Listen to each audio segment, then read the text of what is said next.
ஆனைமுத்து ஃபோட்டோவ போட்டு வந்து ஒரு சங்கி வந்து பெரியார் சாப்டர் க்ளோஸ் அப்படின்னு எழுதியிருந்தது. அந்த பதிவுல போய் நான் கேட்டான். ஆனைமுத்து ஐயா யாரு? யார பத்தி எழுதியிருக்காரு? அவர் எந்த தத்துவவாதி? அப்படின்னு ஒரு பதிவு ஒண்ணு இதுக்கு வந்து ஈழத்திலேருந்து ஒரு தம்பி ஒருத்தர் வந்தாப்புல. வந்து என்ன கெட்ட வார்த்தை சொல்லி திட்டினாப்புல. சரி என்ன திட்டிக்க.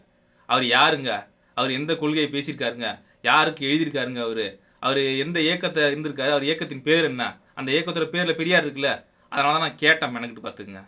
ஆனா அவர் என்ன சொல்றாரு உடனே, நான் ஸ்ரீலங்கன்ஸ் எனக்கு தெரியாது. அதான் ஈழத்தமிழர் எனக்கு தெரியாதுன்னாப்புல. நான் தான் சொன்னேன். ஈழத்தமிழருக்கு ஒண்ணும் பிரச்சனை இல்லையே. உங்களுக்கு தான் இங்க உள்ள அரசியல் எல்லாம் தெரியும். எல்லா அரசியலும் தெளிவா பேசுறீங்க. நீங்க சொல்லுங்க அப்படின்னு நான் சொன்னேன். உடனே வந்து என்ன திரும்பி திட்டுறாப்புல. நான் திரும்பி திரும்பி திரும்பி பொறுமையா கேட்கிறேன். ஆனா கடைசி வரையும் பதிலே வரல.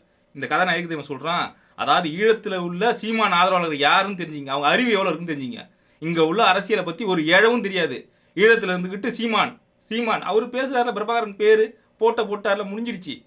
ஒரு அரசியல் நமக்கு தெரிய வேணாம். அவ்வளவுதான் முட்டு கொடுக்க வேண்டியதான்.